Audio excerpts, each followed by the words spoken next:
Jem. A matte painter, aka T.R. Becker. Jasmine Emerson Maya, known by her friend as Jem, would soon be 16 years old and would be forced to merge with the city's artificial intelligence, Mona. She didn't like the idea at all. All of her older friends that had done it had changed too much. They were moved to the trade school, and most of them would be trained in courses that they had no real interest in. She had not wanted to study what the AI said she should. She sat on the only hill that was high enough to see outside the city wall.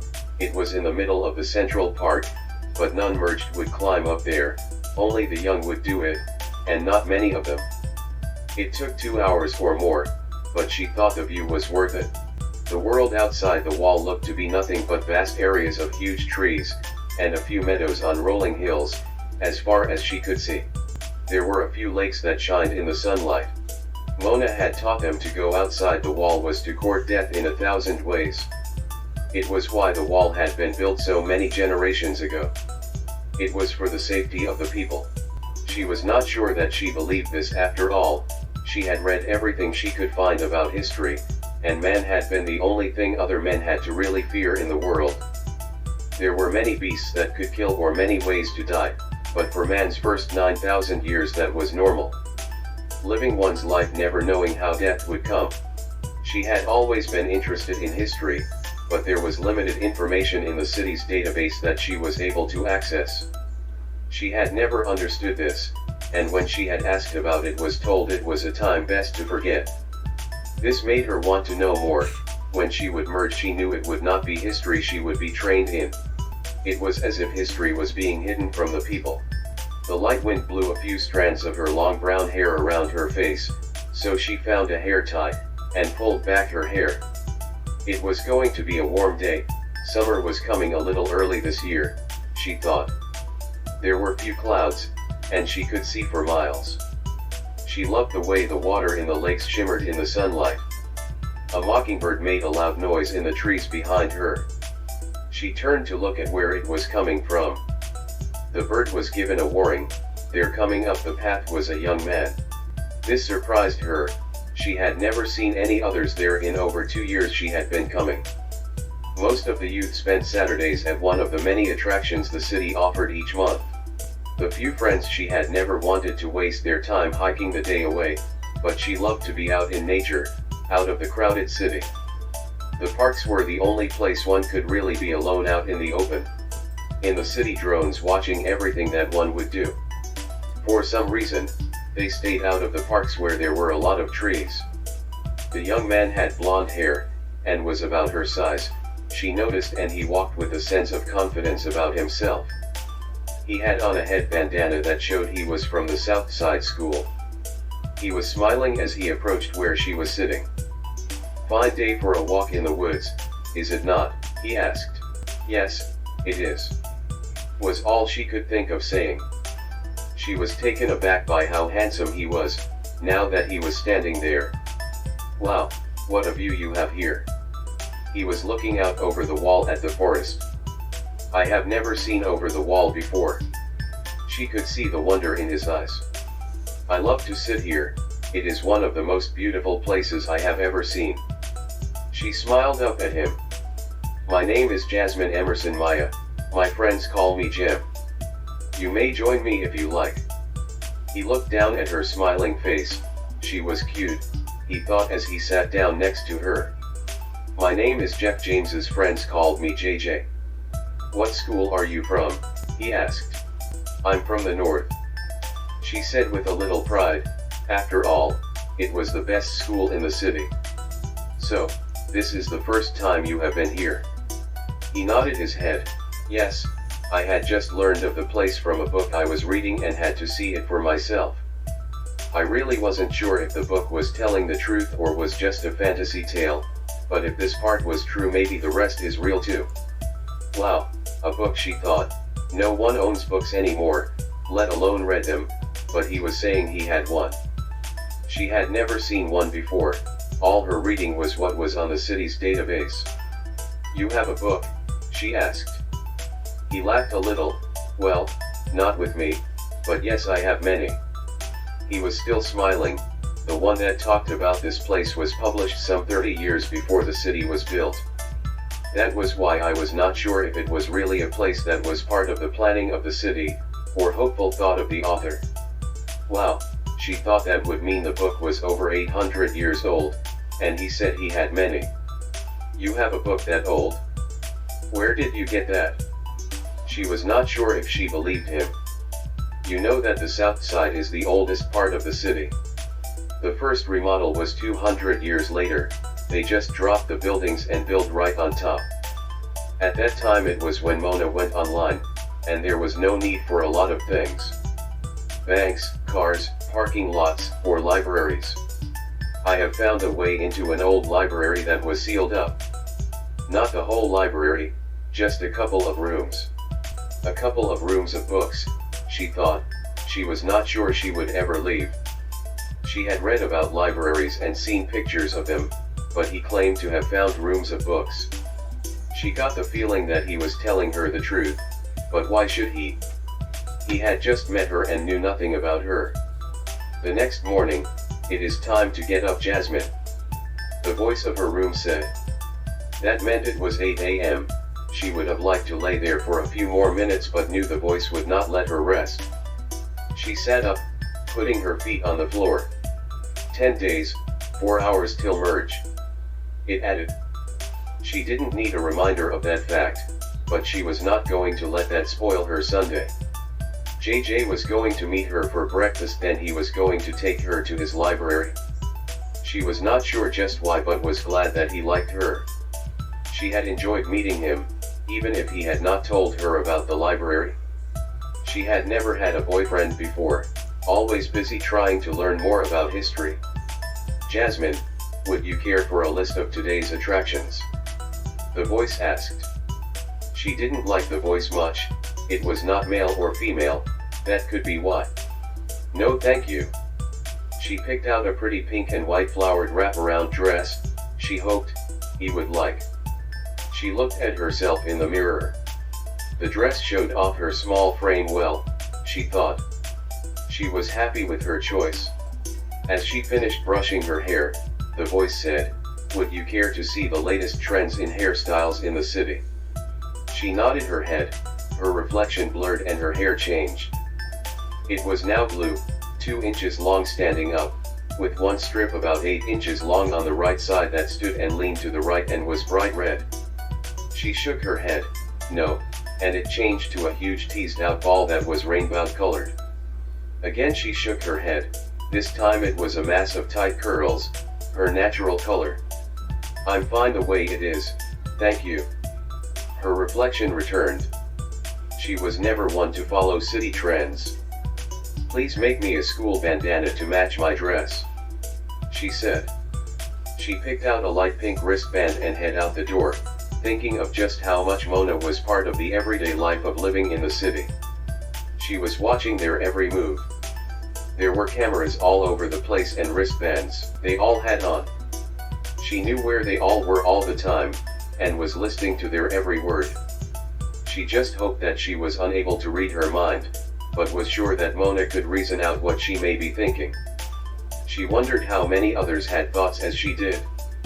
As she passed others who were merged with Mona on the street, she smiled at each as they passed. Most smiled back, but she could see in their eyes there was something missing, that the youth seemed to still have. They told the youth that when the merge happened that they would never feel sorrow, alone, or disappointment again. This sounded good, but the changes that she had seen in her friends that had merged may be too much of a loss. She didn't want to have that happen to her, and she was going to find a way to stop it from happening. Maybe one of the books JJ had could help her in some way. She reached the cafe, and JJ was already there at a booth. When he saw her, he stood up smiling. "I'm pleased you showed up, and in such a pretty dress." She was blushing as she sat down across from him. "I ordered coffee, sugar only, hope you like it that way," he said as the panel in the wall opened up. There were 2 steaming cups of coffee. He had guessed right, or had he? She thought. Thinking about Mona had made her far too suspicious of everything. They talked about their schools as they ate, then out of the blue he asked her, What do you think about merging in 10 days? She almost dropped her fork when he asked. How did he know about when that was? She had not told him, she had not even told any of her friends when it was. How do you know about that? She said a little louder than she should have. He looked around to make sure no one was paying any attention to them, leaning forward a little. Mona knows all, and if you know Mona, so do you. Come to Southside with me and I'll tell you more. She must have had a strange look on her face. He smiled and added, I could show you what I found. You know what I told you I found? He winked. What was going on here, she wondered. He knew things that only the city database would know about her. Was this some kind of trap Mona was using to force her into a merge? How would Mona know that she didn't want to go along with the merge? Could she really read her mind? Whatever the reason, there was no way she was going to pass up the chance to see books for herself and to learn what he meant about his statement about knowing Mona. Jem had never been to the South Side before and really saw little differences from the North. What she did notice was there were a lot more youths there. She wondered how far she should trust JJ. She liked him a lot, it was why she had agreed to have breakfast with him, thinking he liked her too. Now she was not sure what his motivation was, but she was going to find out. JJ led her down an alleyway to a green door. He looked both ways, held a finger to his lips, so she would not say anything, and entered. It was what appeared to be a gaming room for the youth, but there was no one at any of stations. They walked to the back of the room where a young man was working at a computer. He never looked up, as JJ removed his wristband and set it down on the counter. He looked at her, nodding his head to her. She removed hers and sat it next to his. The young man pushed a numbered disc across to JJ, who picked it up, put it in his pocket, and motioned her to follow him. He moved to one of the game stations. He motioned her to sit down in one of the seats as he sat at the other. He then pushed the start button. The play screen in front of them slid up out of the way as the two-seat moved into the wall. She heard the screen move back down behind them, then felt them begin to slowly descend. We can talk now, and Mona can't hear or see where we are, JJ told her. She thinks we're in the game room having fun right now. She don't know what to say. She had many questions but was not sure where to start. She had never thought there was a place that one could go in the city that Mona could not watch. He smiled as they stopped. Everything you have been taught about human life inside the city will change today. The wall in front of them raised. He was right about that. For the next 20 minutes, she saw things that she had only read about in the city's database. Like, young women that were near giving birth. In the city, if a woman was with child, they were sent to a clinic till delivery. Then the city took control of the child as the mother went back to their life. None knew who their parents were, but here there were women breastfeeding in the open. She saw areas where gambling was going on, and booths where there was food that was outlawed as bad for people sold. She had no clue that stuff like this could be going on. There was drug smoking going on as if it was an everyday thing. She found it hard to believe all of this. Her whole life would never be the same. By the time they had reached a small office, her hands were shaking a little and she tried to hide the fact from JJ, who told her to have a seat. There was a desk phone there, and it rang to her surprise. JJ picked it up as he sat down behind the desk. Yes, she's here. He smiled at her as he hung it up. Well, what would you like to know first? Why show me all this? How do you know I won't go tell Mona what you have shown me? She said in a shaky voice. I believe you feel the same as I, and that is to merge with Mona is to give up yourself. As you saw, there is another way to live if we are allowed to. We should be able to make our own choice as to how we live. Don't you agree? She had to agree with how he thought, but that didn't explain why he was showing her all this. She nodded her head. Why show me? First and foremost, I really like you. Second, we believe you may have some information that we could use. What? She thought she didn't have any information that was not in the city's database. Who is we? she asked as someone knocked on the door. "Open it," and in walked 3 adults. This shocked her, and now she was really seared. There were adults that were not merged with Mona. "Jem, this is Ted Coffey, Mitchell Waters, and Megan Tucker. They are the founding members of the inner city as we call it," JJ told her. They were all in their 30s, she thought. How could they have gotten away without merging? Mitchell was the first to speak. "Jem, may I call you that?" She nodded her head. "Well, Jem, we know this is all really strange to you right now, but we have reason to believe that you have seen some information that is very important to us." "Yes," Ted added. "You see, we have the ability to watch what Mona is watching without her knowing it. It's not important for you to know how we can, right now, but this is how we have been able to live our own lives, not under her control." Megan Tucker leaned on the desk and said, "We know it's a lot to take in all at once, but we have reached a point where we are overtaxing the resources at hand, and if we are to survive we need to make a move." Mitchell spoke up again.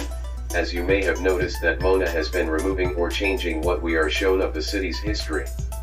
She had not noticed this but was not going to tell them that.